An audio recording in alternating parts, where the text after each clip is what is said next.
6h30 lundi 29 juillet 2024 et vous suivez RTI 1. Bonjour et bienvenue à vous tous dans votre matinale d'information. Journée mondiale des sociétés coopératives. La communauté internationale a retenu pour l'édition 2024 le 4 juillet, mais ici en Côte d'Ivoire, c'est ce samedi 27 juillet 2024 que cette journée a été officiellement célébrée et c'est dans la région de la Bagoué, au nord de la Côte d'Ivoire, où l'État de Côte d'Ivoire va investir environ 10 milliards de francs CFA dans le projet Agropole du Nord. Annonce faite par le ministre d'État, ministre de l'Agriculture, du Développement rural et des productions vivrières, le ministre Kobena Kwasi Adjoumani. Charles Tatou nous en parle. À ce jour, elles sont au nombre de 6 000. Elles, ce sont les sociétés coopératives agricoles de Côte d'Ivoire. Pour leur contribution active aux actions de développement socio-économique du pays. Les membres de ces groupements coopératifs ne pouvaient rester en marge de la célébration mondiale, décrétée par l'ONU à l'honneur de leurs organisations professionnelles. La première magistrate de Boundiali, commune abritant la cérémonie officielle de la GCOP 2024, et le président du conseil régional de la Bagoué, tous deux saluent l'initiative. La tenue de cette journée est une invitation donc à tous les producteurs isolés, quel que soit leur secteur d'activité, à s'inscrire dans la dynamique coopérative qui crée les conditions d'un meilleur devenir professionnel et social pour des perspectives durables. Notre région est une région agricole et le premier pilier de mon projet de société, c'est justement développer les potentialités économiques en nous basant sur ce que la nature nous a donné. Kobena Kwasi Adjoumani annonce des dispositions prises par l'État pour le rayonnement de la Bagoué en matière agricole. Au niveau de l'Agropole Nord, ce sont 9 milliards 598 millions 300 400 francs CFA. Ce montant qui sera investi dans les départements de Kouto, Boundiali et Tengrela. Formation des acteurs locaux des filières agricoles et remise de plusieurs lots de matériels agricoles, notamment des décortiqueuses de riz, maïs et mil. Des tricycles, des motos et des kits maraîchers ont marqué la célébration. Toujours au chapitre agriculture, la Côte d'Ivoire, vous le savez, est longtemps restée agricole. Maintenant, notre pays exporte son expertise et la dernière destination trouvée par l'ANADER, l'Agence nationale d'appui au développement rural, c'est le Congo-Brazzaville. Des accords signés au terme de journées portes ouvertes pour identifier les besoins agropastoraux pour lesquels la Côte d'Ivoire va apporter son appui technique au Congo. Alexis Ouedraogo. Identifier les besoins des acteurs agro-pastoraux du Congo et favoriser des partenariats techniques en vue d'échanges d'expériences. C'est l'essence des 3 journées portes ouvertes de l'ANADER, Agence nationale d'appui au développement rural de Côte d'Ivoire, au Congo. Pour un tel événement qui survient dans le cadre d'une coopération sud-sud, qui démontre une fois de plus que les pays appartenant au groupe des pays dits en voie de développement peuvent initier une coopération bilatérale qui leur soit profitable.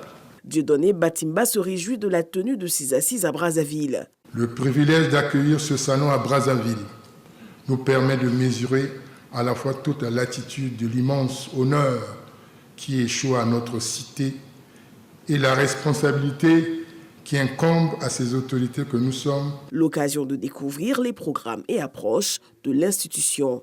Il convient de mettre en exergue que cette coopération a été réactivée par la détermination de nos 2 chefs d'État, à savoir son Excellence M. Alassane Ouattara et son Excellence M. Denis Sassou Nguesso. Leur vision partagée et leur engagement en faveur du développement agricole de nos pays respectifs ont permis de renforcer et d'élargir notre partenariat. Mes premiers mots sont des mots de reconnaissance à l'endroit de son Excellence M. Alassane Ouattara, président de la République de Côte d'Ivoire, et de son Excellence M. Denis Sassou Nguesso, président de la République du Congo, qui ont bien voulu donner des instructions fermes et fortes en vue du renforcement des relations de coopération entre nos deux pays dans le cadre du domaine agricole. Contribuer à améliorer les conditions de vie du monde rural, voilà l'objectif principal de l'ANADER qui, pour l'occasion, a exposé son savoir-faire.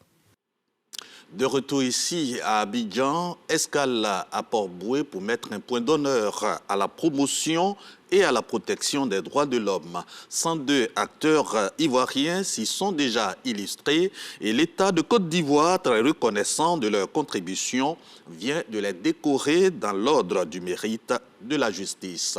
Jean-Marc Diadji. Plénière, les panels, la déclaration pays, la rencontre avec le groupe pétrolier uni après celle du FIDA et pour finir, la division forêt de la FAO. La présence du ministre Laurent Gbagba à la 27e session du comité des forêts aura été riche en activités. Avec le directeur de ce département et ses collaborateurs, les discussions ont porté sur la nécessité de soutenir financièrement la Côte d'Ivoire dans sa recherche de solutions à la disparition de son couvert forestier. L'initiative Cacao et Forêt vise à éliminer la déforestation de la chaîne d'approvisionnement du cacao. Faire table rase des pratiques passées, produits en préservant des arbres forestiers dans les exploitations agricoles de cacao. 16 000 hectares qui seront identifiés en termes de projets donc, de reboisement. Nous parlons d'une enveloppe d'environ 60 milliards de francs CFA qui contribuera donc à restaurer 300 000 hectares de forêt dans diverses zones phytogéographiques de la Côte d'Ivoire. C'est sur le ton du plaidoyer que le ministre des Eaux et Forêts a rappelé les engagements de la Côte d'Ivoire dans sa lutte contre la déforestation en lien avec les ODD, Objectifs de développement durable. Ce sont 3 500 000 hectares de forêt à recouvrer d'ici à 2030 avec un financement de 616 milliards de francs CFA. La participation du Fonds vert et du Fonds mondial de l'environnement est fortement attendue.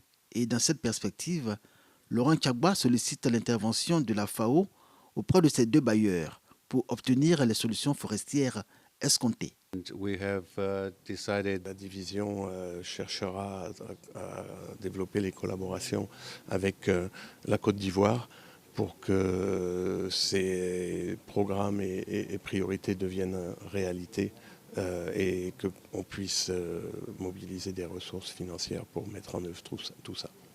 The Côte d'Ivoire will be sustainable for a better future.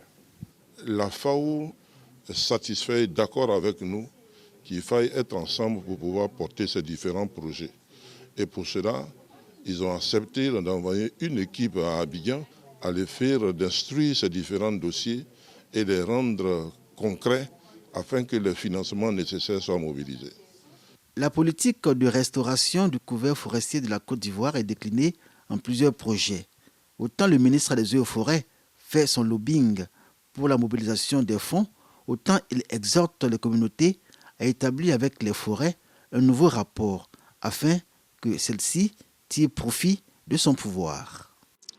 Voilà, c'était là les assises de la 27e session du comité des forêts à Rome.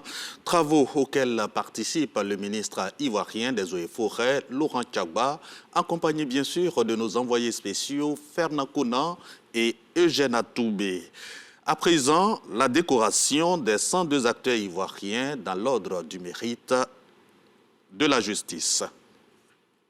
102 acteurs du système judiciaire ivoirien décorés. Ils sont 51 officiers, 19 commandeurs et 32 chevaliers à être honorés à cette première édition de cette cérémonie de distinction dans l'ordre du mérite de la justice. Un sentiment de joie, de reconnaissance, dit merci au président de la République, le président Alassane Ouattara, qui est vraiment un grand président et qui fait tout pour que tous les Ivoiriens soient à l'aise où qu'ils soient. Monsieur le garde des Sceaux, ministre de la Justice et des Droits de l'Homme, tous les récipiendaires, par ma modeste voix, voudraient vous traduire leur infinie gratitude pour la création de l'ordre du mérite de la justice qui vient combler un vide. Le ministre de tutelle, Jean Sanson Kambili, situe le contexte de l'événement et félicite les récipiendaires. Nous célébrons ce jour près de 100 personnalités, à savoir des magistrats, des avocats, des notaires, des greffiers, des commissaires de justice, des défenseurs des droits de l'homme et des agents pénitentiaires. Chers récipiendaires, La distinction que vous allez recevoir est la reconnaissance de vos mérites. En vous honorant, nous créons des modèles de référence pour tous les acteurs de la justice et les défenseurs des droits de l'homme. Créée en mars 2023, cette distinction dans l'ordre du mérite de la justice vise à reconnaître et à valoriser les mérites des acteurs du système judiciaire. Rendons-nous à Dubaï, aux Émirats arabes, pour la valorisation de l'expertise ivoirienne dans les chaînes de valeur de l'industrie pétrolière et gazière. Une centaine de jeunes Ivoiriens, des ingénieurs du domaine des hydrocarbures sont en formation. Ils devront retourner au Bercail pour implémenter l'expertise de Dubaï. Le ministre des Mines, du Pétrole et de l'Énergie est allé à leur rencontre. Mamadou Sangafoua Koulibaly leur a transmis les encouragements du président Alassane Ouattara et de la Côte d'Ivoire. Nos envoyés spéciaux, Ulrika Dongon et Soro Corona, nous en parlent.